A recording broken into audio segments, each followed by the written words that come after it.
Pronto, vamos lá. Hoje nós chegamos no capítulo 19 da Confissão de Fé de Westminster. A nossa lição 19 trata sobre a lei de Deus, né? E nós gostaríamos de ajudá-los a entender a lei de Deus e como ela se aplica às nossas vidas hoje. Eu gostaria de começar orando com vocês, pedindo a direção do Senhor para esse momento aqui agora. Pai, muito obrigado pela oportunidade e privilégio que tivemos hoje pela manhã de te cultuar, de buscar a tua face, de cantar louvores ao teu nome, de colocar diante do Senhor a nossa gratidão pela obra de Cristo em nosso lugar naquela cruz, a confessar ao Senhor também os nossos pecados e culpas, ó Senhor Deus, pedindo que o sangue de Cristo nos purifique e nos perdoe dos nossos pecados. Agora, nesse momento, quando a gente para estudar a Tua Palavra, estudar as nossas bases de compreensão de fé, que o Teu Espírito Santo possa nos abrir entendimento, ministrar a Palavra ao nosso coração e nos ajudar, Senhor Deus, a entender melhor, ter um bom fundamento da nossa fé, para poder servirmos ao Senhor como bons instrumentos da graça de Cristo Jesus. Abençoa a nossa vida, nos ajude a crescer espiritualmente, nos ajude a cada vez mais depender do Senhor, confiando na Tua Palavra. E nesta manhã, quando vamos estudar sobre a Tua lei, a revelação do Senhor para as nossas vidas, a gente possa ter o nosso coração disposto a ouvir, entender e a obedecer a Tua Palavra. É o que nós te pedimos em oração em nome de Jesus, Pai. Amém, Senhor Deus. Amém, Pai amado. Pronto, chegamos à nossa lição de número 19, irmãos. Já estamos aqui caminhando, né, já para as últimas 10 lições aqui, e nossa oração e desejo é que a Palavra de Deus possa, e essas lições da Escola Dominical, possa te ajudar a ser um cristão melhor fundamentado na Palavra de Deus. Então, o nosso assunto, a lei de Deus, ela tem por objetivo hoje, nesta lição, levar você a compreender o valor da lei de Deus para a vida do crente e a sua aplicação nos nossos dias, né? Qual o valor da lei e qual a sua aplicação hoje para os nossos dias? Esse é o nosso objetivo com você nessa manhã de hoje, com a lição 19, o capítulo 19 da Confissão de Fé de Westminster. O texto que nós vamos tomar por base é Romanos capítulo 8, versos de 1 a 4. Você pode acompanhar aqui ou abrir a sua Bíblia. Romanos capítulo 8, versos de 1 a 4. A palavra de Deus nos diz o seguinte: agora, pois, já nenhuma condenação há para os que estão em Cristo Jesus. Porque a lei do Espírito da vida em Cristo te livrou da lei do pecado e da morte. Porquanto, o que fora impossível à lei, no que estava enferma pelo pecado, pela carne, isso fez Deus enviando o seu próprio Filho em semelhança de carne pecaminosa e no tocante ao pecado, e com efeito condenou Deus na carne do seu Filho o pecado, a fim de que o preceito da lei se cumprisse em nós, que não andamos segundo a carne, mas segundo o Espírito. Que essa palavra possa nos servir de base e de incentivo a compreender a lei de Deus, o seu valor, a nossa condição de não poder cumpri-la por causa do pecado que habita em nós e como ela nos leva a entender a misericórdia e a graça de Deus e como pode ser aplicado na nossa vida nos dias de hoje. Então, a introdução nós dizemos o seguinte, que desde o princípio, Deus, em sua sabedoria, estabeleceu leis para a orientação do homem em sua relação com o Criador, com o próximo, consigo próprio e com a natureza. As leis de Deus, então, têm por objetivo estabelecer e orientar nessa relação do homem com Deus, do homem com o seu semelhante, do homem consigo mesmo e do homem com a criação. A lei de Deus, em consequência da transgressão, da queda, da desobediência que aconteceu lá no Éden, não mais foi observada pelos homens. E desde o tempo de Adão, o homem tem amargado as tristes experiências de uma vida desregrada, desobediente e alheia à vontade de Deus revelada na sua lei. A lei de Deus precisa ser entendida em seus vários aspectos, e nós vamos ver isso hoje para melhor entendimento de vocês. Em alguns desses aspectos, ela já foi cumprida por Cristo, e pela fé nos beneficiamos da sua obediência. Noutros aspectos, a lei de Deus continua exigindo de nós um comportamento de temor e de obediência a Deus. É isso que nós vamos mostrar a vocês e tentar fazer com que vocês compreendam que determinados aspectos da lei de Deus, entregue ali na Torá ou no Pentateuco, né, já não se aplica a nós hoje e já foi cumprida por Cristo Jesus. Mas outros aspectos da lei que está estabelecida lá no Pentateuco diz respeito sim à nossa vida e nós temos que observá-la com temor e obediência, porque esse é o padrão que Deus estabelece para nós vivermos e agradarmos ao Senhor e respeitarmos o nosso semelhante e viver bem com a criação e com a natureza. Então, vamos a seguir para ver alguns aspectos dessa lei. Vamos primeiro aqui olhar com vocês sobre a lei de Deus antes da queda, antes daquela desobediência que houve ali em Adão. Vamos caminhar então com vocês nisso aqui. Vamos ver alguns aspectos da lei de Deus antes da queda. A primeira coisa que eu chamo a atenção de vocês em relação à lei de Deus antes da queda é que constituía-se em um pacto, em uma aliança feita com Adão e exigia dele obediência. A exemplo, Gênesis capítulo 2, versos 16 e 17, a palavra de Deus nos diz o seguinte, que o Senhor lhe deu esta ordem: de toda a árvore do jardim comerás livremente, mas da árvore do conhecimento do bem e do mal não comerás, porque no dia em que dela comeres, certamente morrerás. Isso aqui é Deus estabelecendo um pacto, uma aliança, entregando ao homem uma lei, né, e que exigia de Adão obediência, né? Então Deus criou todas as coisas, Deus, por último, criou o ser humano conforme a sua imagem e semelhança, colocou no homem algo que só Deus tem, a capacidade de governar, de controlar, de administrar, de avaliar as coisas e de prestar contas a Deus disso. Deus deu ao homem a criação e confiou ao homem a criação. E disse ao homem que ele poderia usufruir de toda a criação livremente, só não da árvore do conhecimento do bem e do mal que estava no meio do jardim. Porque se o homem desobedecesse esse princípio, essa ordem, certamente morreria.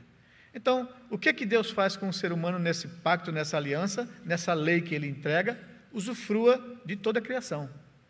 Tire proveito dela. Administre a criação. Governe a criação. Preserve a criação. Tire dela o seu sustento. E mantenha a criação.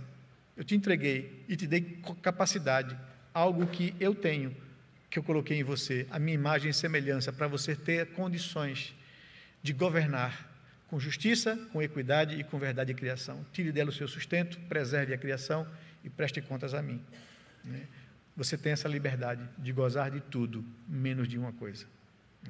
Eis aqui o limite. Então, a lei antes da queda constituía-se nesse pacto que Deus estabeleceu com Adão e exigia de Adão obediência ou observação a essa lei entregue a ele. Em segundo lugar, obrigava o homem a uma obediência pessoal, inteira, exata e perpétua. Veja o que diz Gênesis 2:16 e Gênesis 17:7. De toda árvore comerás livremente.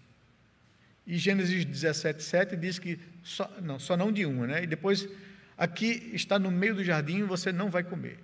Aí Deus, então, em Gênesis 17:7 diz que estabelecerei a minha aliança entre mim e ti, aliança perpétua, para ser o teu Deus e Deus da tua posteridade, da tua descendência. Então, essa aliança que Deus estabelece com o homem, obrigava o homem a uma obediência pessoal, inteira, exata e perpétua. Era uma aliança para sempre, que Deus iria abençoar o homem e a sua descendência, se o homem obedecesse a Deus.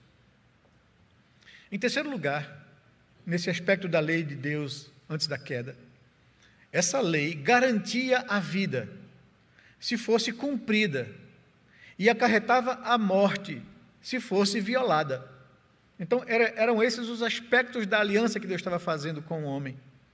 Em Levítico, capítulo 18, verso 5, ainda em Gênesis 2,17, diz que no dia em que dela comeres, certamente morrerás. Então, o homem tinha ciência de que se ele quebrasse a lei, se ele desobedecesse a Deus, a morte viria sobre ele e sobre toda a criação. Né? Levíticos 18:5 diz que os meus estatutos e juízos guardareis. Cumprindo-os, o homem viverá por eles. E Deuteronômio capítulo 30, verso 19 e verso 20, diz o seguinte dessa aliança, desse pacto com Deus, dessa garantia de vida, se cumprida, e da morte, se desobedecida, se violada. Deus diz que os céus e a terra tomo por testemunha contra ti, que te propus a vida e a morte, a bênção e a maldição. Escolhe, pois, a vida para que vivas, tu e a tua descendência, amando o Senhor teu Deus, dando ouvidos à sua voz e apegando-te a Ele, pois disto depende a tua vida e a tua longevidade. Né? Então, Deus estabelece a aliança e o pacto dele com o ser humano, que ele criou à sua imagem e semelhança. Então, a lei antes da queda, só relembrando, constituía-se em um pacto feito com Adão e exigia dele obediência, obrigava o homem a uma obediência pessoal, inteira, exata e perpétua, e garantia a vida, se fosse cumprida, e acarretava a morte, se fosse violada. Então, essa é a aliança que Deus faz com o homem, e Deus estabelece a sua lei, os seus princípios, para que o homem tenha vida por eles, ou morte, se rompesse, se violasse ou se desobedecesse a Deus. Um segundo aspecto que a gente vai observar da lei, nós vimos a lei antes da queda, e agora nós vamos ver a lei depois da queda. Né? A lei de Deus, ou seja, a Torá, que são os 5 primeiros livros do Antigo Testamento, que nós chamamos de Pentateuco, né? Ali está toda a revelação das leis que Deus estabelece com o povo que ele chamou para si, e que desse povo vem a igreja, nós. Né? Essa lei que está ali contida nos 5 primeiros livros da Bíblia, escrito por Moisés, ela é sintetizada ou resumida nos 10 mandamentos. Os 10 mandamentos, eles abordam todos os aspectos da vida, né? E cada mandamento está observando um aspecto da vida, não uma coisa única ou exclusiva, mas um aspecto da vida, e você vai entender bem isso. Né? A lei de Deus, constituída ali nos 10 mandamentos, ela é dividida em 2 partes, em 2 tábuas, como Deus entregou a Moisés. Numa primeira tábua estão os 4 primeiros mandamentos.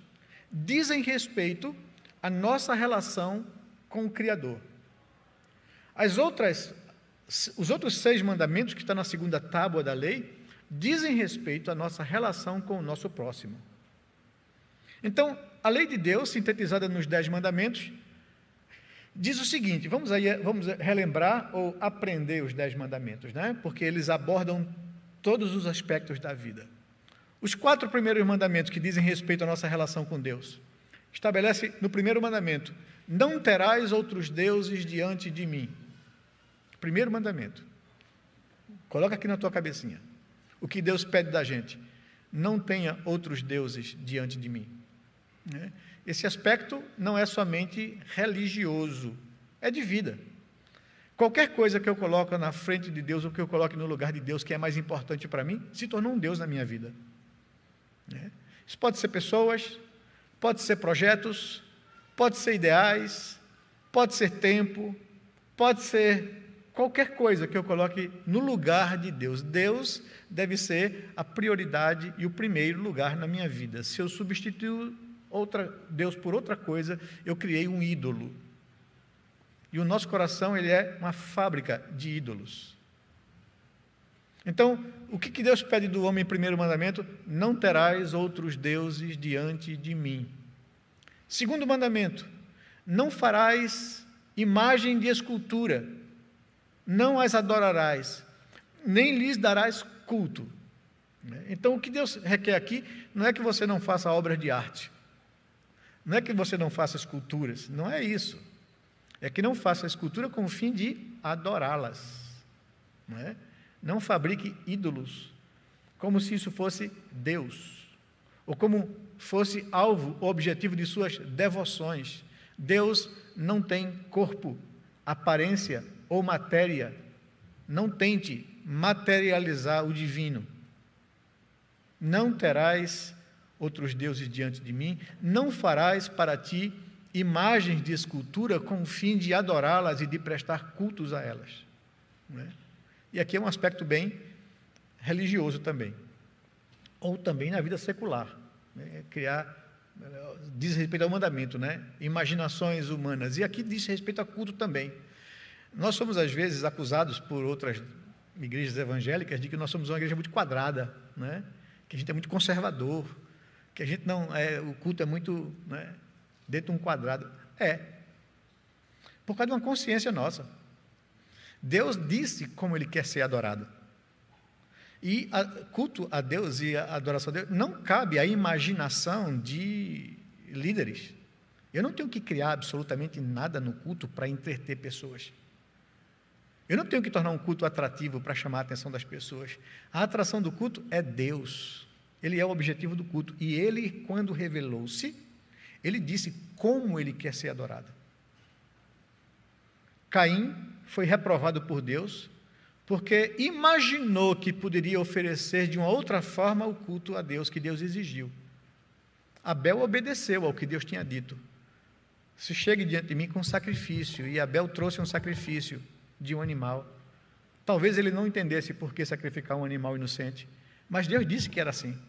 Se Deus falou, está falado.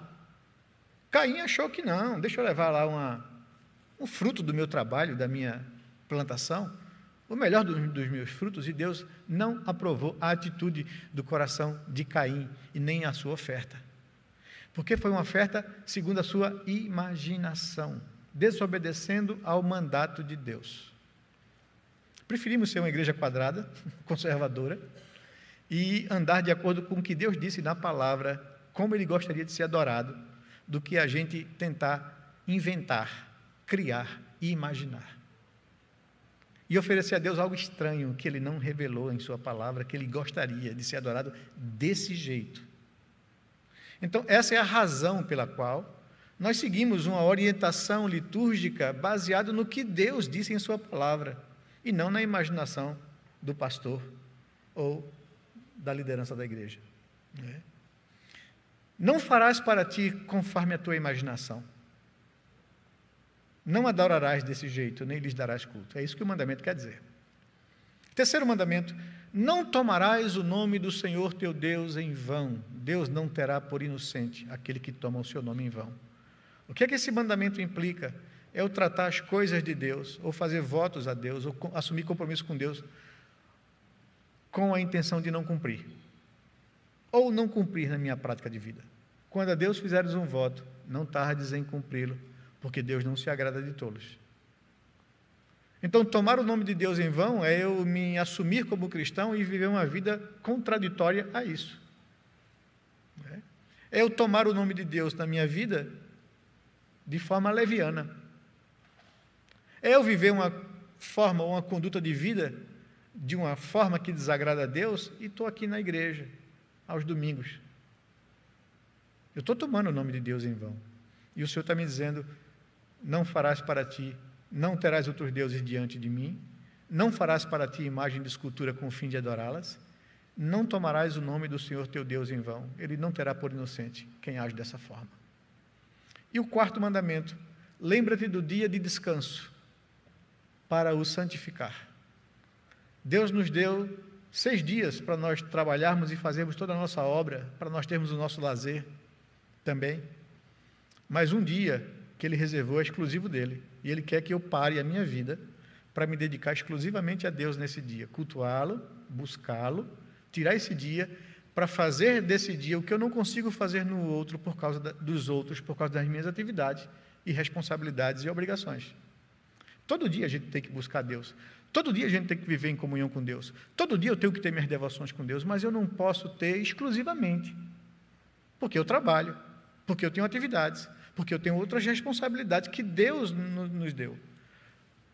Farás toda a tua obra nesses 6 dias, mas o 7º dia é o dia do Senhor.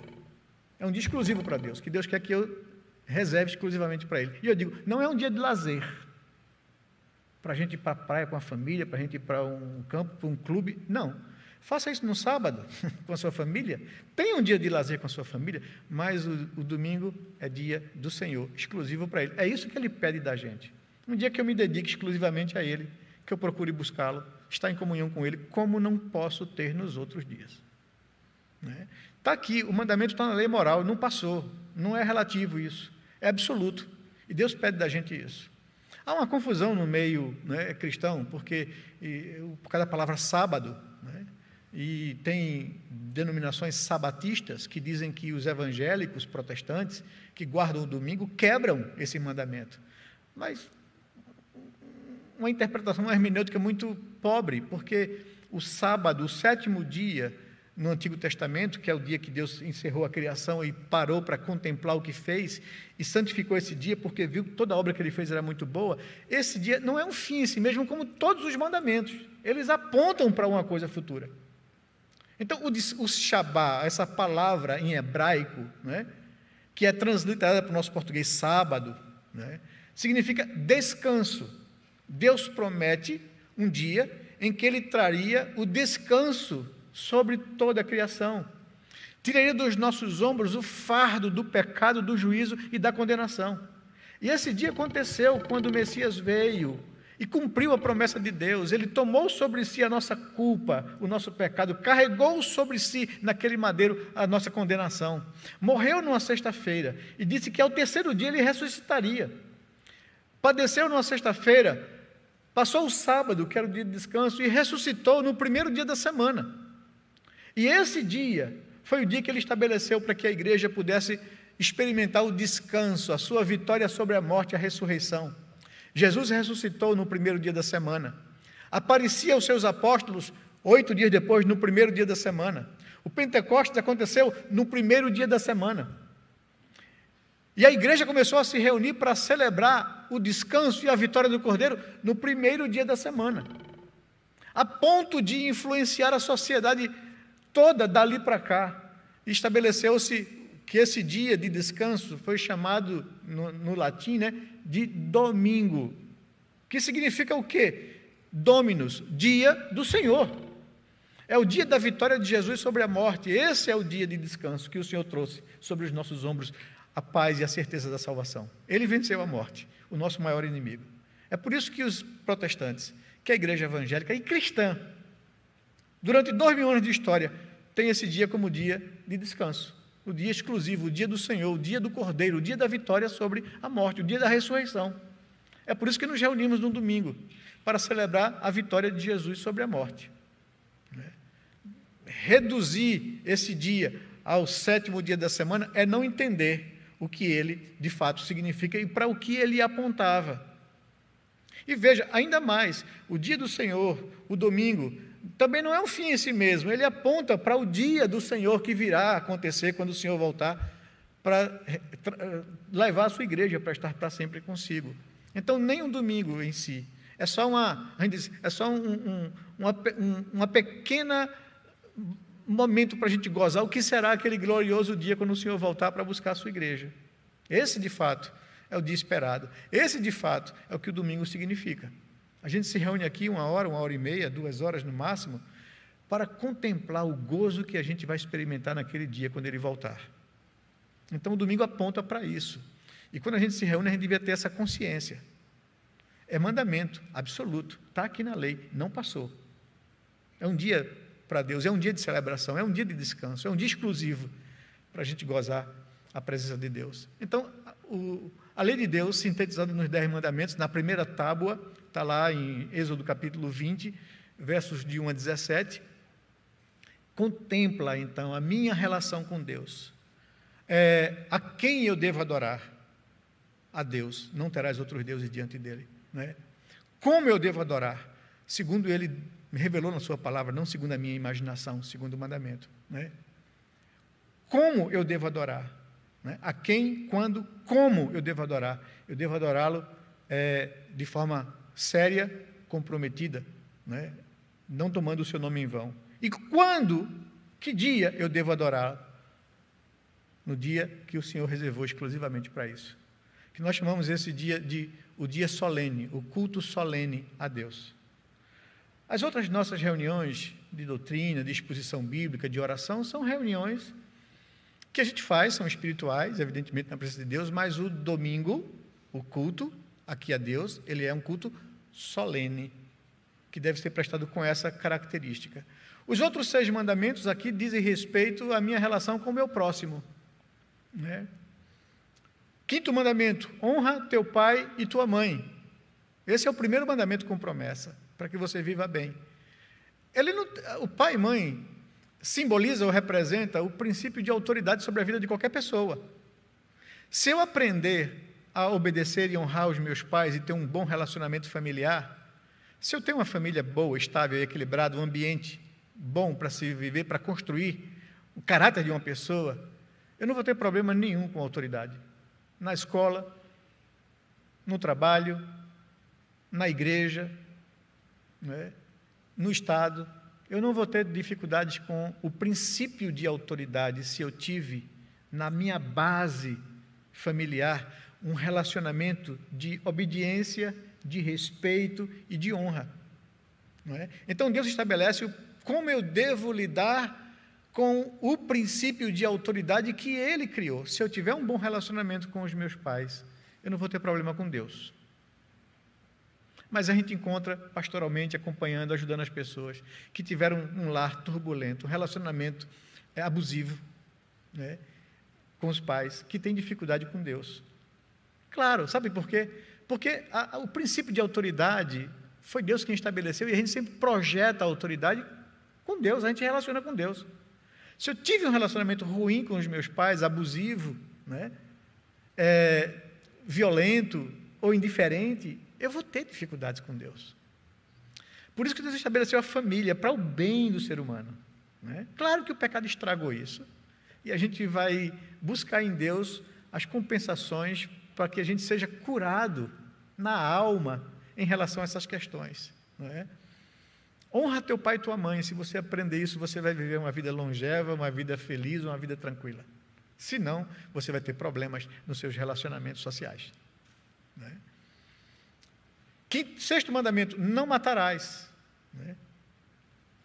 Matar, veja, a religiosidade farisaica, elas pareciam zelosas, mas ela restringiu os mandamentos. Jesus corrige isso. Jesus reinterpreta os mandamentos, lá naquilo que nós chamamos do Sermão do Monte. Quando ele diz, ouviste o que foi dito pelos religiosos, não matarás. Porque eles diziam que matar era você tirar a vida de alguém. Jesus diz, eu, porém, vos digo que a lei vai muito mais a fundo do que isso. Se você odiar uma pessoa no coração ou tratar com indiferença, você já matou essa pessoa no coração. Então, a lei não está se preocupando apenas com o ato externo. O ato externo é resultado do que eu alimento na minha alma.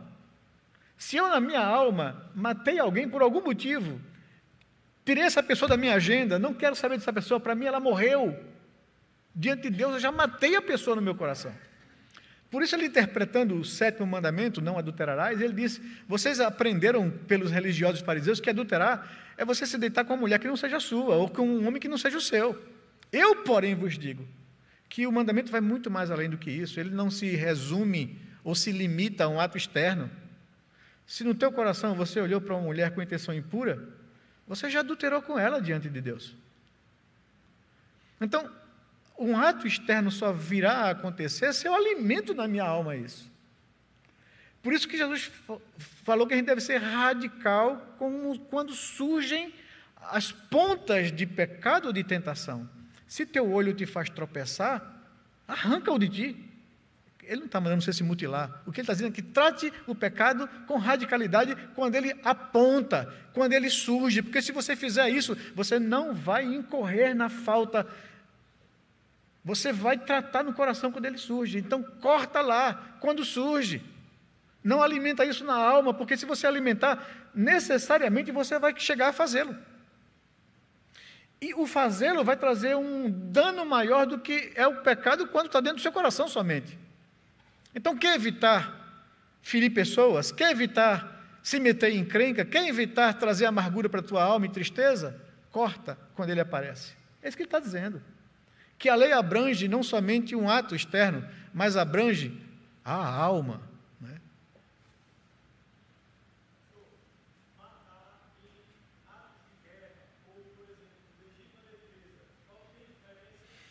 Joia, boa pergunta. Pergunta de Ediel ali, se há alguma diferença em matar, como defesa pessoal, como atos de guerra, né? A própria palavra de Deus nos diz aqui isso e garante ao homem proteção, e ele é responsável por proteger sua própria família. Há uma diferença, né, muito grande, porque a nossa tradução aqui está matar, mas o hebraico, a ênfase do hebraico é não assassinarás, ou seja, você tirar a vida de uma pessoa de forma leviana ou injusta, por motivo fútil, não é? Mas se for para você defender a sua família num caso de uma agressão, não é? A Bíblia não está condenando isso, muito pelo contrário, a lei de Deus que vai desenrolar em todo o Antigo Testamento diz isso, a gente vai ver isso, os aspectos da lei civil de Deus para a vida do povo, a gente vai fazer uma diferença daqui a pouco com vocês. Então, o mandamento está dizendo que eu não devo tirar a vida de ninguém sem motivo de autodefesa ou de proteção à própria nação e pátria, como Deus mandou que Davi foi um grande guerreiro, né, e defendeu a nação de Israel e lutou guerras e matou pessoas, consequentemente. Não é isso que a Bíblia está falando. A Bíblia está dizendo que eu tirar a vida de alguém por motivo fútil, tá certo? Ou por motivo injusto, ou por um motivo que não seja proteção dos meus ou da minha nação, não é? Então, não matarás, a ideia é não assassinarás. Não adulterarás, a ideia é de preservar o casamento, a aliança que Deus fez, estabeleceu, foi uma instituição divina que Deus criou. E o casamento tem que ser exclusivo entre eu e a pessoa com quem eu entrei em aliança, em pacto. E ele tem que ser permanente, né? Oitavo mandamento, não furtarás, né? Aí vai tratar de toda a área da minha vida que eu lido com honestidade, que eu não tiro vantagem de ninguém, que eu não lanço mão de ganhos fáceis. Não é? E aí vai muita coisa no não furtarás. Nono mandamento, não dirás falso testemunho contra ninguém. Né? Você não acusar alguém ou servir de testemunho falso para prejudicar a vida de alguém. E por fim, é um mandamento que resume, diz o apóstolo Paulo, que eu achava que eu era justo quando observava todos os mandamentos, porque eu honrei meus pais, porque eu nunca matei ninguém, porque eu nunca adulterei, porque eu nunca furtei nada de ninguém, porque eu nunca disse falso testemunho contra ninguém, eu me achava justo quando me deparava com esses aspectos externos da lei. Mas o 10º mandamento quebrou as minhas pernas, de Paulo, porque o 10º mandamento diz, não cobiçarás, e esse aqui é subjetivo. Enquanto os outros, numa interpretação literal, pode ser objetivo para mim, eu nunca matei, nunca roubei, nunca adulterei, nunca fraudei ninguém, então eu não sou culpado por esses mandamentos, mas o 10º mandamento quebrou as minhas pernas, que me disse, não cobiçarás a casa do teu próximo, a mulher do teu próximo, as coisas do teu próximo. E eu me vi que eu podia não ter feito nada disso de forma externa e literal, mas no meu coração eu cobicei, eu desejei, eu quis.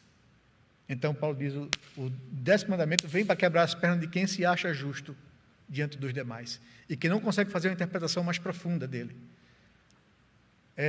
se resumindo apenas ao limite e ao aspecto externo, quando Deus diz que a coisa é do coração. Então, estão aqui os 10 mandamentos. Não terás outros deuses diante de mim, não farás para ti imagem de escultura, não tomarás o nome do Senhor teu Deus em vão, guarda e observa o dia de descanso para o santificar. Honra teu pai e tua mãe, né? Não matarás, não adulterarás, não furtarás, não dirás falso testemunho contra o teu próximo, não cobiçarás nada do teu próximo, né? Então está aqui o que a gente chama da síntese de toda a lei de Deus. Os 10 mandamentos abordam todas as áreas da nossa vida, né? Abrangem todas as áreas da nossa vida, né?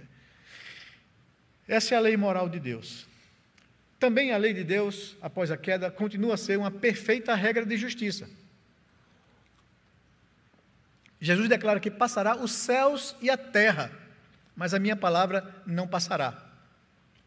Então a lei, ela permanece, ela é para todo homem, em toda época, ela é absoluta, ela não é relativa. Muitos cristãos dizem assim, não, eu estou debaixo da graça, não debaixo da lei, não tem nada a ver com a lei. Eu não tenho a ver com a lei para me justificar para a salvação, porque eu não consigo cumpri-la perfeitamente. Por isso Cristo veio e morreu na cruz no meu lugar, e Ele cumpriu a lei por mim. Agora, isso não significa dizer que eu não vou considerá-la, e não vou levá-la em conta, porque a lei de Deus ela é absoluta e permanece, é regra de Deus para o bem viver de cada um de vocês, né? Então eu preciso observar a lei de Deus. Tem vários textos que vão mostrar isso para a gente, e eu queria chamar você também para ler aí comigo. Mateus capítulo 5, verso 18, declaração de Jesus lá no Sermão do Monte, acerca da lei de Deus, porque acusavam Jesus de quebrar a lei, de vir desfazer a lei, e Jesus então declara no verso 18 e 19 do capítulo 5 aqui de Mateus, o seguinte: porque em verdade lhes digo, até que o céu e a terra passem, nem um i ou um tio jamais passará da lei, até que tudo se cumpra. Aquele, pois, que desrespeitar um destes mandamentos, ainda que dos menores, e ensinar os outros a fazer o mesmo, será considerado mínimo no reino dos céus. Aquele, porém, que os observar e ensinar, esse será considerado grande no reino dos céus. Mateus capítulo 22, versículo 37, vamos lá, andar um pouquinho aqui na palavra de Deus. Mateus 22, verso 37 a 40, diz assim a palavra: Jesus respondeu: ame o Senhor, seu Deus, porque a pergunta foi feita a ele o seguinte: Senhor, resume numa palavra todo o sentido da lei. E Jesus então respondeu: ame o Senhor, seu Deus, de todo o seu coração, de toda a sua alma e de todo o teu entendimento. Este é o grande e primeiro mandamento, ou seja, a primeira tábua da lei. E o segundo, semelhante a este, é: ame o seu próximo como você ama a si mesmo. Destes 2 mandamentos, de amar a Deus e amar o próximo, dependem toda a lei e os profetas. Em resumo, se eu amar a Deus, eu não vou ter outros deuses diante de mim. Se eu amar a Deus, eu não vou fazer para mim imagem de escultura e adorá-las. Se eu amar a Deus, eu não vou tomar o seu nome em vão. Se eu amar a Deus, eu vou desejar reservar um dia para estar exclusivamente em sua presença, em comunhão com Ele. Se eu amar o meu próximo, eu vou honrar a meus pais e as autoridades que Deus estabeleceu sobre minha vida. Se eu amar o meu próximo, eu não vou assassinar ninguém. Se eu amar o meu próximo, eu não vou invadir a família de ninguém, me deitando com uma mulher que não seja minha. Eu não vou ferir a minha família. Se eu amar o meu próximo, eu não vou furtá-lo, não vou defraudá-lo, não vou ser desonesto com ele, não vou tirar vantagem dele. Se eu amar o meu próximo, eu não vou dizer falso testemunho contra ele, eu não vou prejudicá-lo. Se eu amar o meu próximo, eu não vou cobiçar as coisas que ele tem. Disso depende toda a lei e os profetas, disse Jesus. Se resume no amor. Ame a Deus de todo o coração, de toda a alma, de todo o entendimento. Ame ao seu próximo da mesma forma como você ama a si mesmo. Assim você vai cumprir toda a lei e os profetas. Romanos capítulo 13. Vamos adiantar um pouquinho, verso 8 e 9.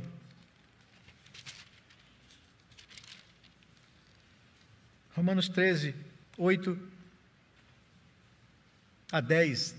Diz assim: não fiquem devendo nada a ninguém, exceto o amor de uns para com os outros. Pois quem ama o próximo, cumpre a lei.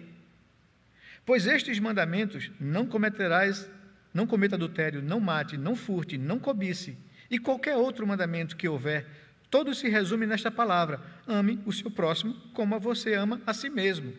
O amor não pratica o mal contra o próximo, portanto, o cumprimento da lei é o amor. É a explicação que Paulo dá dos mandamentos, a mesma que Jesus deu.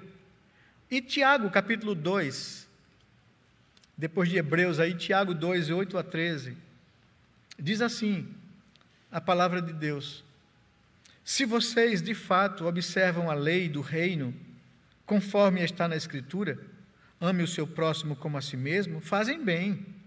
Se, no entanto, vocês tratam as pessoas com parcialidade, cometem pecado, sendo condenados pela lei como transgressores. Pois quem guarda toda a lei, mas tropeça em um só ponto, se torna culpado de todos. Porque aquele que disse não cometa adultério, também ordenou não mate. Ora, se você não comete adultério, porém mata, acaba sendo transgressor da lei. Assim, falem e vivam como pessoas que serão julgadas pela lei da liberdade. Porque o juízo é sem misericórdia sobre quem não usou de misericórdia. A misericórdia triunfa sobre o juízo. Vejam que tanto Paulo quanto Tiago estão em consonância com o ensino de Jesus lá no Sermão do Monte, em Mateus capítulo 5, interpretando o sentido da lei, de que ela vai muito mais a fundo, que não é apenas um ato externo, mas é uma obediência interna do coração. Mas vamos lá, vamos caminhar com vocês.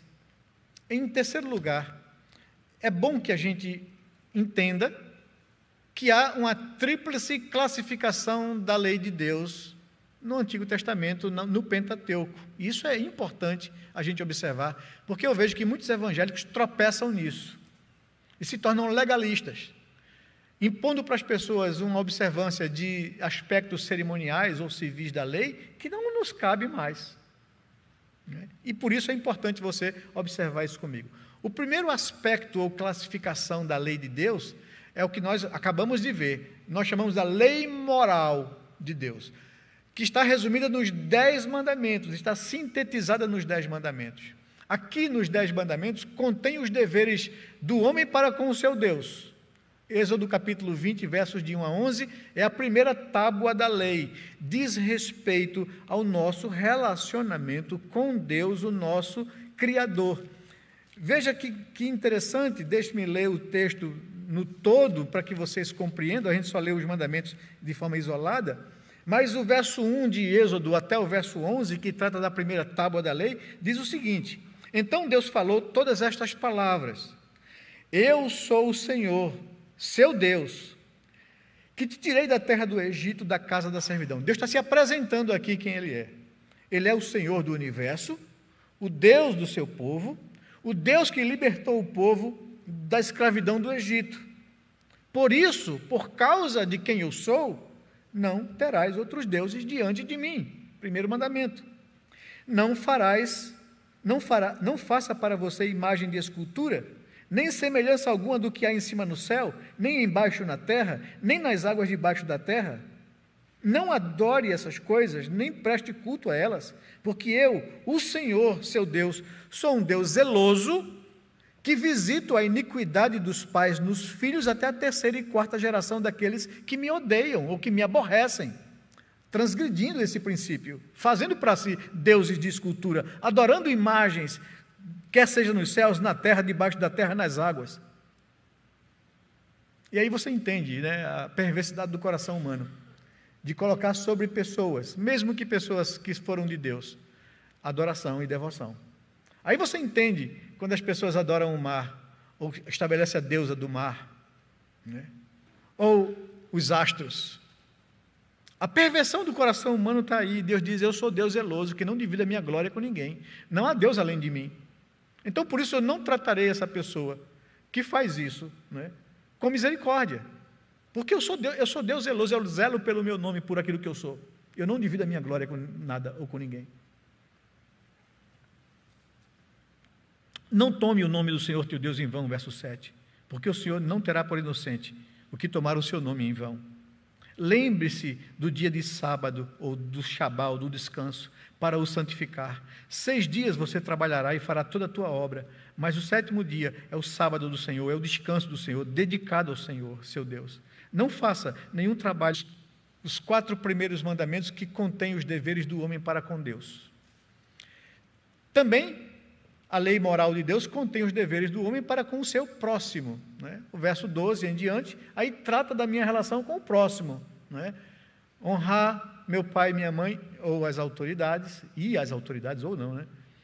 Não assassinar ninguém, não tirar a vida de ninguém, não adulterar, não roubar, não falar falso contra as pessoas, testemunhos, e não cobiçar nada de ninguém, diz respeito à minha relação com o meu próximo. A lei moral, ela é absoluta, como eu já falei para vocês, e deve ser obedecida por todos os homens em todas as épocas. E a lei não é para crente, não, a lei é para todo homem será julgado por ela. Né? Ela será o meu crivo de juízo no dia do Senhor. E todo homem será por ela julgado. Ela nunca passa, ela é absoluta. A lei moral de Deus. Contida ou resumida ou sintetizada nos 10 mandamentos. Agora, há outros aspectos da lei. Uma outra classificação. As leis cerimoniais, contidas em Levíticos, na sua grande maioria,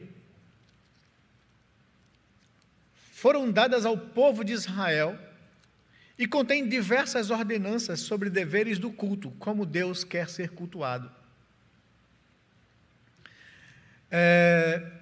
A lei moral, a lei cerimonial, ela existe da seguinte forma, pense assim: Deus estabeleceu a lei moral dele, que é absoluta, e ele exige obediência de todo homem. Quando nós vamos observar e colocar a lei como um espelho na nossa vida, a gente vai perceber que nós somos caídos e pecadores e que nós não conseguimos cumpri-la perfeitamente. E que se eu observo, como Paulo falou e como Tiago diz, alguns princípios, mas quebro um, é como se fosse um elo perfeito. Se eu estou pendurado sobre uma corrente e o primeiro elo parte, eu caio. Se o elo do meio partir, eu também caio. E se o último elo que eu estou segurando partir, eu caio. Ou seja, quebrei um elo da lei, sou culpado por todos. É isso que Paulo disse. Não tem como escapar. Não é uma balança como a gente muitas vezes absorve na nossa religiosidade medieval católica. Não é que naquele dia final vai ser colocado numa balança os meus atos de bondade e os meus pecados, e o que pesar mais vai definir a minha existência eterna. Não! Se eu quebrar um mandamento, eu sou culpado de todos, diz a palavra de Deus. Porque a lei é perfeita e exige de mim cumprimento perfeito. E quando eu me deparo de ver que eu não consigo cumprir perfeitamente a lei de Deus, aí Deus estabelece a lei cerimonial, o sacrifício.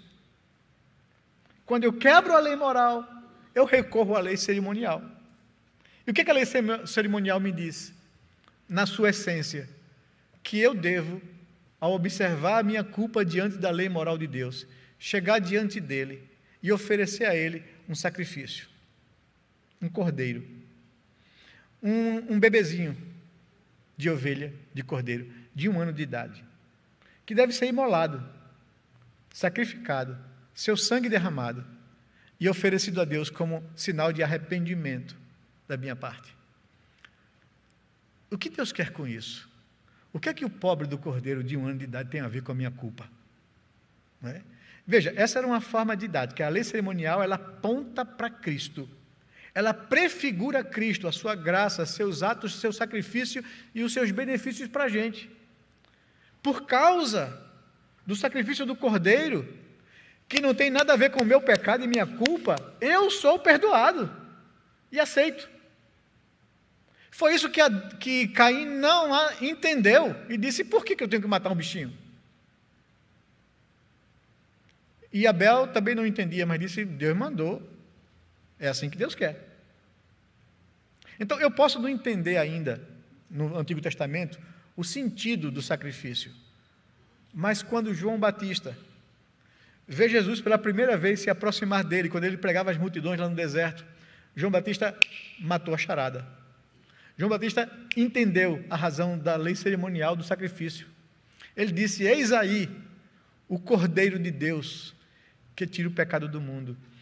Todo o sacrifício cerimonial do Antigo Testamento, todas as leis cerimoniais apontavam para ele. Ele é o Cordeiro de Deus. Ele que é inocente, que não tem culpa pelo meu pecado, mas Deus me amou a ponto de derramar sobre ele a sua justiça, para que sobre mim caísse a sua misericórdia e que eu fosse perdoado. A lei cerimonial me serve como amparo, como socorro, porque eu não consigo cumprir a lei moral de Deus. Por isso ela já passou. Por isso eu não preciso mais sacrificar nenhum cordeiro. Por isso eu não preciso mais me restringir a determinados alimentos que Deus considerava puros e impuros. Por isso não se aplica mais a mim restringir a comer um leitãozinho assado, ou uma galinha cabidela. Não, eu não posso viver no jugo disso. Isso era uma lei cerimonial que foi cumprida em Cristo Jesus.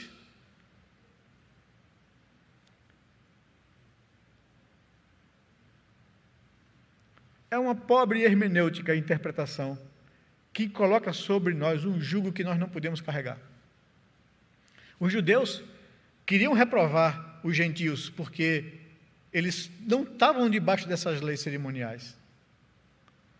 E Paulo assume uma briga com Pedro, na frente de todos. Dizer: Pedro, você chegou aqui, comeu com eles, sentou com os gentios, com a igreja gentílica aqui em Antioquia. E agora que chegaram o time dos judeus lá de Jerusalém, você se separa dos irmãos e fica todo... Que é isso, Pedro? Não reprove eles, porque eles têm um costume diferente dos nossos. A lei cerimonial foi cumprida em Cristo Jesus. A gente não está debaixo desse jugo. Então, ela apontava para Cristo, ela se cumpriu em Cristo. Por isso, Hebreus e Pedro, nas suas cartas, diz o seguinte, que Cristo morreu uma única vez pelos pecados, o justo pelos injustos. E não precisa mais de sacrifício, porque ele... Todo o sacrifício cerimonial do Antigo Testamento apontava para ele, e ele cumpriu toda a lei cerimonial. Por isso, nós estamos livres da lei cerimonial. Não é?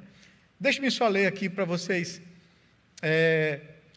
Colossenses capítulo 2, versículo 17, que Paulo está lidando com esse legalismo judaizante entre cristãos hebreus, que queria impor para os gentios cumprir a lei, circuncidar os filhos. Ele disse: não, isso é para o judeu, lei cerimonial já passou.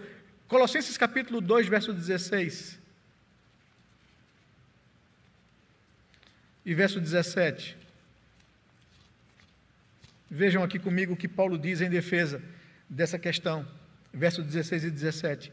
Ele disse: portanto, que ninguém julgue vocês por causa de comida e bebida, ou dia de festas, ou lua nova, ou sábados, porque tudo isso tem sido sombra das coisas que haviam de vir, porém o corpo é de Cristo. Cristo cumpriu toda a lei cerimonial que apontava para ele.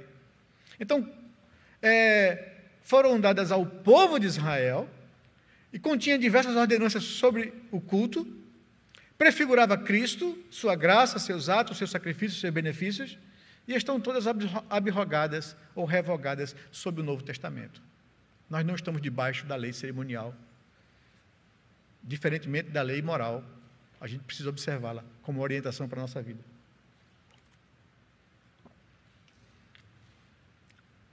Vamos mais. E, por fim, há aspectos civis da lei do Antigo Testamento. Foram dadas ao povo de Israel.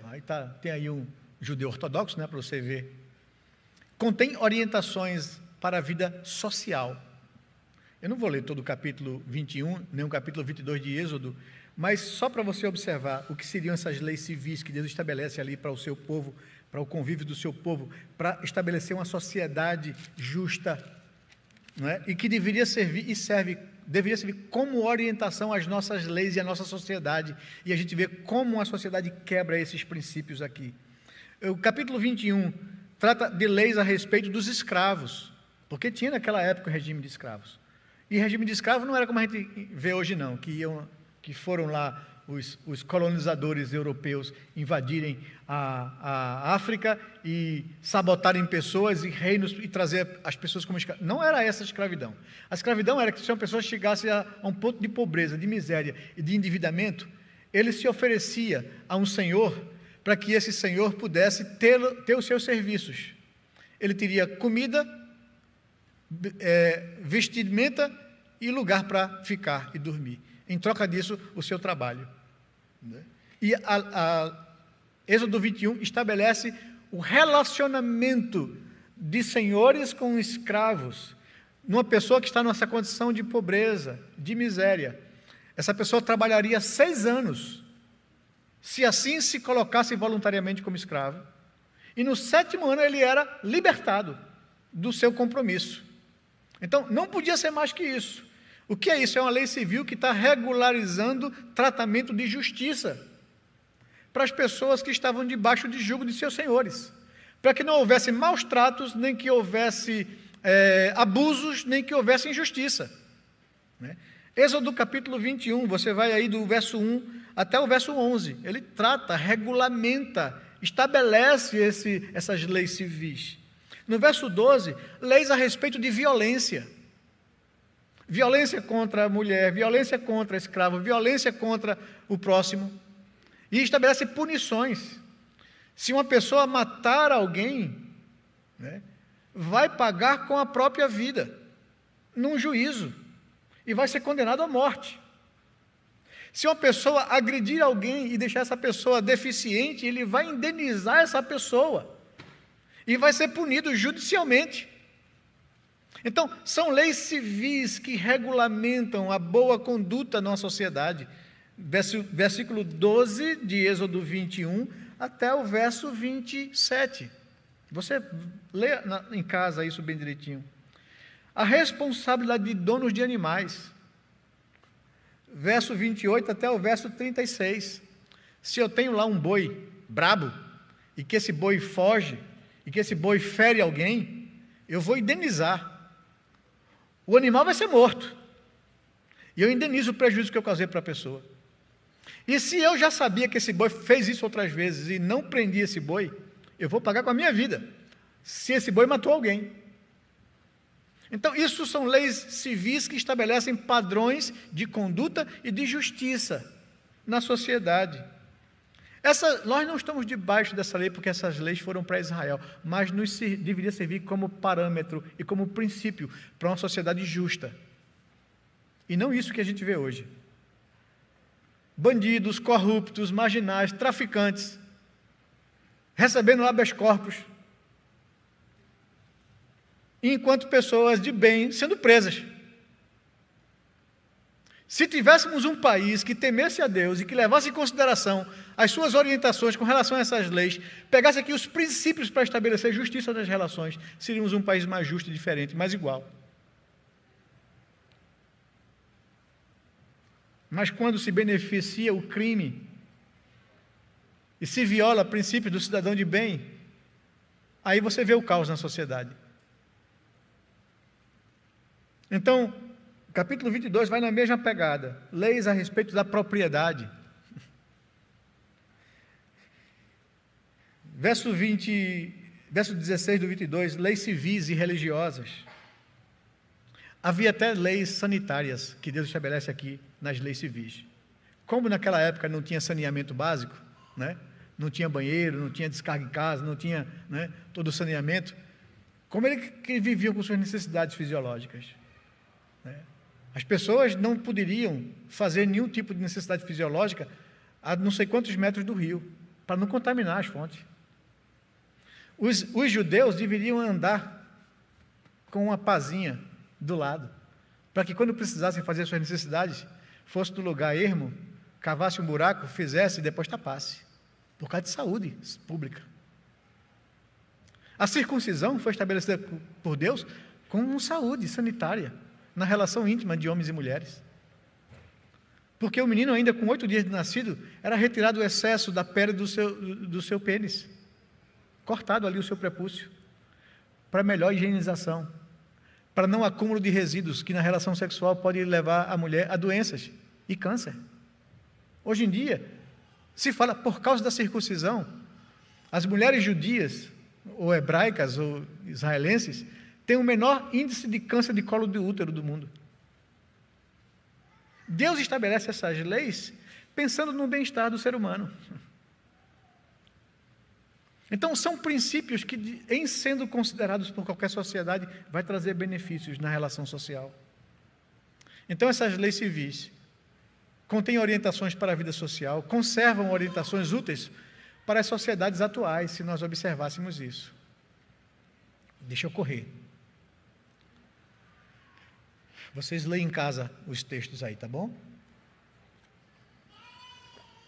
Em quarto lugar, o valor da lei de Deus para os crentes hoje. Primeiro, aponta a vontade de Deus e orienta para a vida. Nós temos na lei de Deus, na lei moral, até nas leis cerimoniais para a compreensão de como devemos cultuar a Deus, e até nas leis civis para orientar qualquer sociedade em estabelecer seus próprios critérios de convivência, de justiça e de equidade. Nós temos nessas leis aqui orientação para a vida. Como eu devo tratar o meu próximo, respeitar o meu próximo, zelar pela vida e o bem-estar dele, leis de higiene pessoal, para a gente ser gente educada, civilizada, Então, aponta para a vontade de Deus e orienta para a vida. Salmo 119, só rapidamente aqui, que é o maior salmo da Escritura, e que trata nos seus 176, se não estou enganado, 176 versículos sobre a lei de Deus, o valor dela. E no verso 1 a 8, o Salmo diz assim, que bem-aventurados os irrepreensíveis no seu caminho, que andam na lei do Senhor. Bem-aventurados que guardam os seus testemunhos e os buscam de todo o coração. Não praticam iniquidade, andam nos seus caminhos. Tu ordenastes os teus preceitos para que os cumpramos à risca. Quem dera fossem firmes os meus passos, para que eu observe os teus decretos. Então não terei de que me envergonhar, quando considerar todos os teus mandamentos. Eu te darei graças com integridade de coração, quando tiver aprendido os teus retos juízos. Cumprirei os teus decretos, não me desampares jamais, Senhor. Então, eis aqui isso. O verso 97 e 98 do mesmo Salmo nos diz o seguinte: quanto amo a tua lei, é a minha meditação todo dia. O teu mandamento me torna mais sábio do que os meus inimigos, porque eu os tenho sempre comigo. Ainda o verso 105 diz que lâmpada para os meus pés é a tua palavra e luz para os meus caminhos. Além de apontar a vontade de Deus e orientar para a vida, a lei de Deus para o crente obriga o indivíduo a andar segundo a retidão. O Salmo 119, versos 5 e 6, como a gente falou aqui, denuncia o pecado e mostra a necessidade que o indivíduo tem de Cristo. Esse é um aspecto muito positivo da lei. Ela aponta para Cristo. Ela nos mostra a nossa incapacidade diante de Deus de ser justificado. E ela serve como um pedagogo, como um mestre que nos aponta para Cristo. Eu olho para a lei, percebo a minha incapacidade de cumpri-la, sinto o peso do juízo e ela me diz agora, olha para Cristo. E Ele cumpriu no seu lugar para que você não fosse condenado. Paulo trata disso em Romanos capítulo 3, versículo 19 e 20. Ele diz, ora, sabemos que tudo o que a lei diz é dito aos que vivem sob a lei, para que toda boca se cale e todo mundo seja culpável diante de Deus. Porque ninguém será justificado diante de Deus por obras da lei, pois pela lei vem o pleno conhecimento do pecado. O que é que a lei e os 10 mandamentos me apontam? Me apontam, Cláudio, você não consegue cumprir, você é um pecador. Você está debaixo de juízo de Deus por causa disso. Porque a lei de Deus é santa e justa, e você é um pecador, que não consegue observá-la. Então a lei me convence do meu pecado. A lei tira de mim qualquer senso de merecimento. A lei me mostra que eu estou como todos os demais homens, debaixo de juízo e de condenação. Então esse é um propósito da lei na vida de um cristão. Tira de nós qualquer qualquer resquício, qualquer depósito de merecimento. Eu não sou melhor do que ninguém. Eu sou um pecador como todas as pessoas, necessitando da graça de Deus, da misericórdia de Deus. Então a lei nivela a gente por baixo, coloca todo mundo humildezinho, que não há ninguém aqui melhor do que ninguém, que não há ninguém aqui justo, que todos nós somos pecadores. A lei tem esse propósito de me convencer disso. Capítulo 5 de Romanos, verso 20 e verso 21, veja o que o apóstolo Paulo aponta. Ele diz: a lei veio para que aumentasse a ofensa, mas onde aumentou o pecado, aumentou muito mais ainda a graça, a fim de que, como o pecado reinou pela morte, assim também a graça reinasse pela justiça que conduz à vida eterna por meio de Cristo Jesus, o nosso Senhor. Então a lei me leva a Cristo. A lei me mostra a minha incapacidade e me aponta para Cristo. E isso traz ao coração do homem paz. Veja o capítulo 7, versículo 7. Que diremos então? Que a lei é pecado por causa disso? De modo nenhum. Mas eu não teria conhecido o pecado a não ser por meio da lei. Porque eu não teria conhecido a cobiça se a lei não tivesse dito, não cobiçarás. Então Paulo está dizendo assim, olha, eu era um religioso, zeloso da lei, buscava cumpri-la na minha compreensão religiosa, me tinha como justo, porque eu nunca matei, honrei meus pais, nunca adulterei, nunca roubei, nunca disse falso testemunho.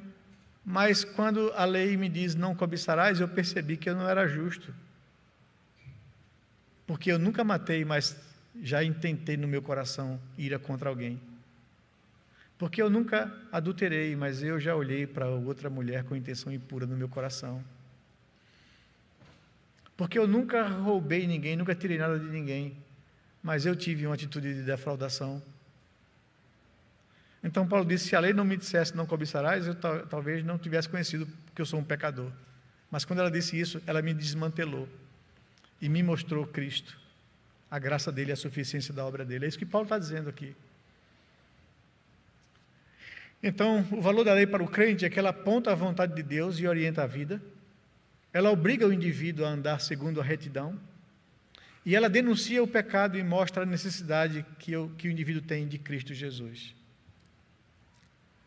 Ainda, já caminhando para o fim, ela previne contra as consequências do pecado. A lei me serve como um limite para que eu não permita que os meus impulsos transgridam a lei. E ela então, ao servir como cerca, como limite, ela me previne contra as consequências do pecado. Salmo 89, versículo 30, deixe-me ler rapidamente para vocês esse salmo. Salmo 89, versículos 30 a 32. Diz assim a palavra de Deus: se os filhos deles desprezarem a minha lei e não andarem nos meus juízos, se violarem os meus preceitos e não guardarem os meus mandamentos, então punirei com vara as suas transgressões e com açoites a sua iniquidade. Então, a lei de Deus me limita de não sofrer, de não receber juízo. E também comprova as bênçãos decorrentes da obediência. Deus promete abençoar a vida de quem anda em temor diante de Deus na palavra dele. O Salmo 19, versículos 7 a 11, é um salmo conhecido, até um cântico que nós cantamos muito. O Salmo 19, verso 5 ao verso 11, fala das delícias da lei de Deus e de observá-la. Diz assim o versículo 7, a lei do Senhor é perfeita e restaura a alma. O testemunho do Senhor é fiel e dá sabedoria aos simples.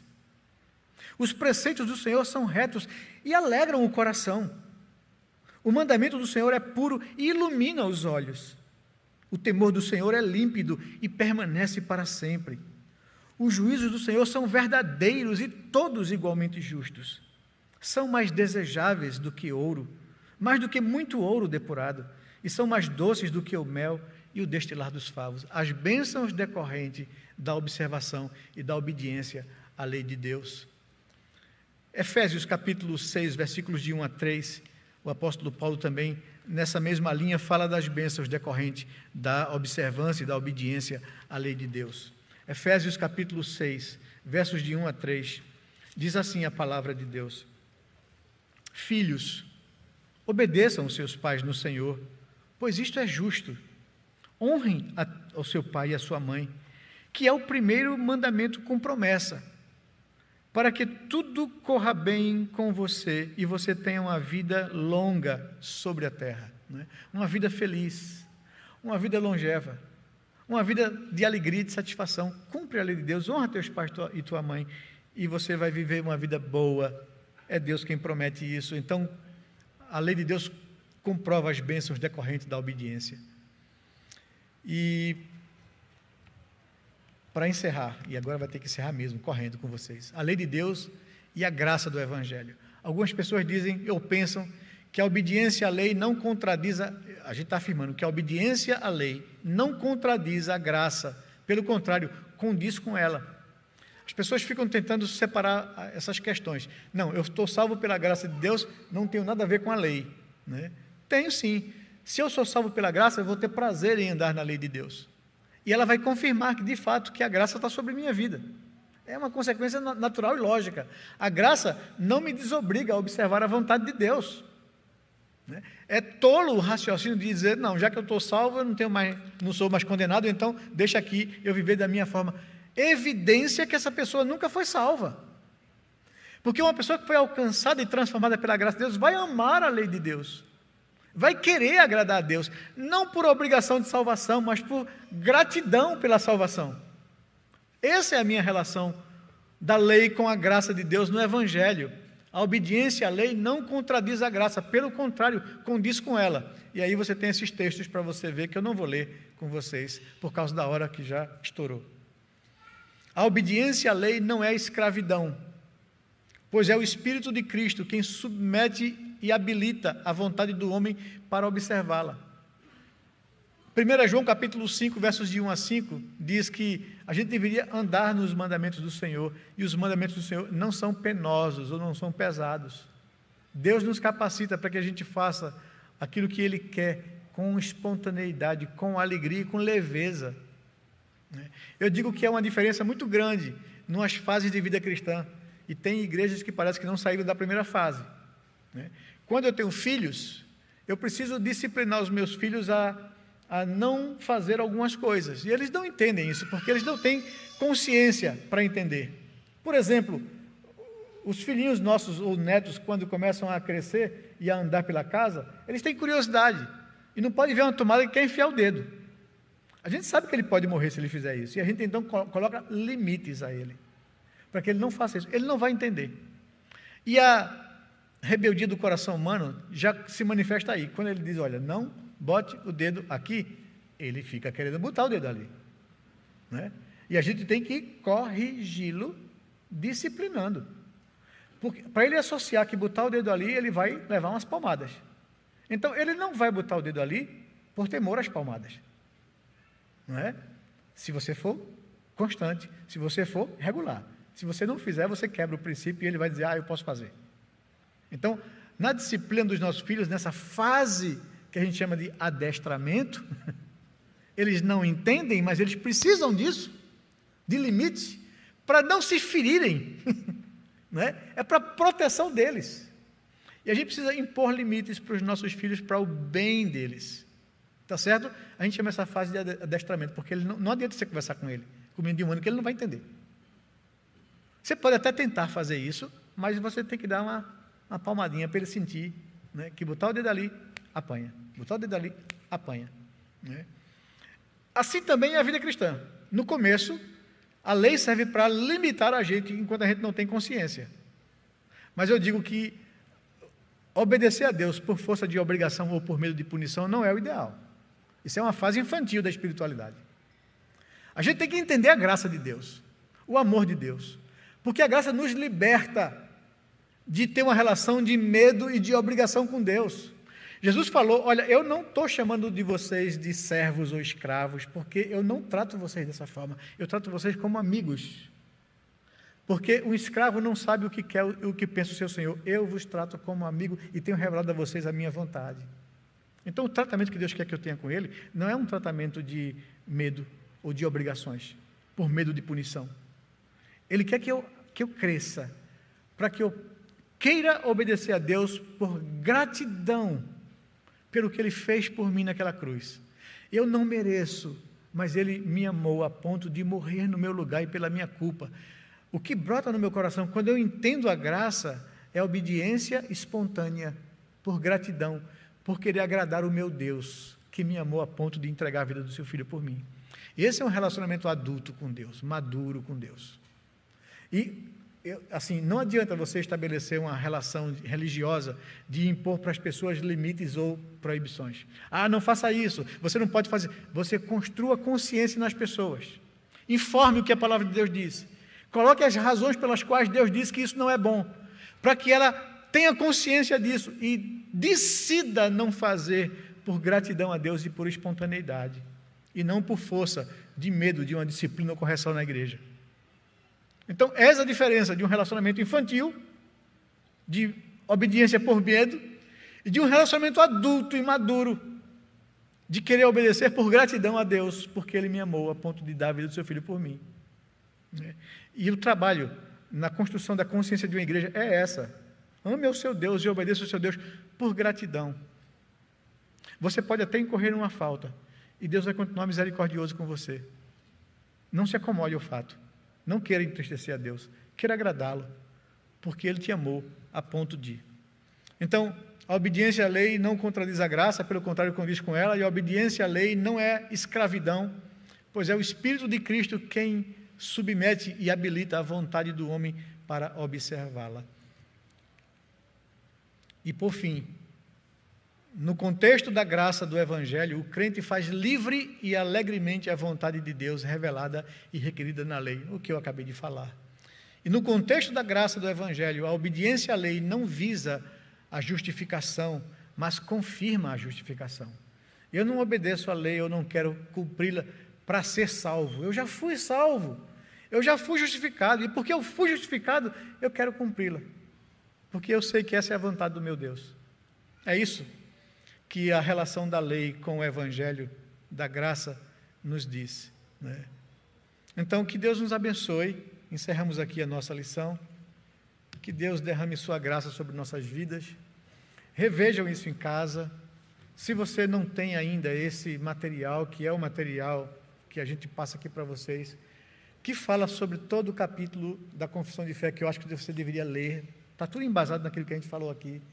E tem os exercícios de fixação depois, de reflexão, para que você possa amadurecer e crescer. Tá bom? O nosso próximo estudo é a liberdade cristã e a liberdade de consciência, que a gente vai tratar com vocês. Vamos orar a Deus e encerrar esse momento? Obrigado pela sua paciência e participação. Senhor, muito obrigado por tua palavra, por esses momentos aqui juntos.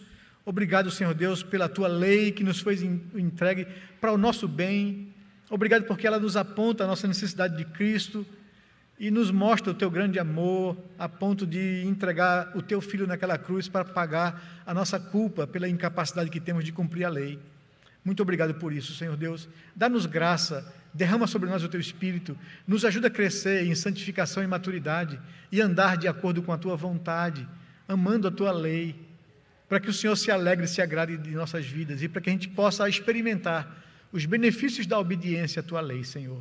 Abençoa o teu povo e nos traz hoje à noite para te cultuar e bendizer o teu nome por tudo aquilo que tu és e por tudo aquilo que o Senhor fez em nossa vida. Nós oramos agradecidos em nome de Jesus, Pai. Amém, Senhor Deus. Amém. Vão na paz do Senhor. Deus abençoe vocês, meus amados.